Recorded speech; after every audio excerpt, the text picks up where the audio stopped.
Hello everyone, তো আজকে সকালবেলা ঘুম থেকে উঠে ফ্রেশ হয়ে রেডি হয়ে রওনা দিয়ে দিই স্মার্ট স্টাইলিনে যাওয়ার উদ্দেশ্যে। অ্যান্ড পৌঁছে দেখি এখানে মেকআপ আর্টিস্ট অ্যান্ড মডেল সবাই চলে এসছে।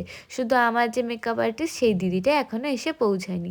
তো আমি এখানে দিদির জন্য ওয়েট করছিলাম, তো ফাইনালি দিদিও চলে আসে আর আমার মেকআপ শুরু হয়ে যায়। মেকআপ চলাকালীন দিদির মনে হয় আগে শাড়ি ড্রিপিং করে নেওয়াটা ভালো, তো এখানে সেটাই করা হয়েছিল। তারপরে আমি আর অর্চিতা দি চলে আসি লাঞ্চ করতে। তো দেখতে পাচ্ছি এখানে আমার অলমোস্ট মেকআপ হয়ে গেছে। তো এখন হবে হেয়ার স্টাইল।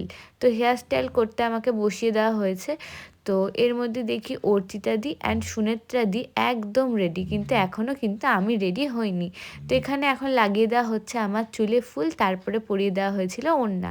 অ্যান্ড দেখতেই পাচ্ছ ওড়নাটা পরে কিন্তু লুকটা একদম চেঞ্জ হয়ে যায়।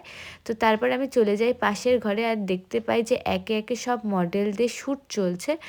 তো এরপরে আমিও বসে যাই শ্যুট করতে। শ্যুট কমপ্লিট হওয়ার পর আমি মেকআপ রিমুভ করি অ্যান্ড তারপরে রওনা দিয়ে দিই বাড়ির উদ্দেশ্যে। তো আজকের ভিডিওটা এইটুকুই ছিল। ভালো লাগলে অবশ্যই লাইক করে দেখা হবে আবারও কোনো অন্য একটা ভিডিওর সাথে। এখনকার জন্য বাই বাই।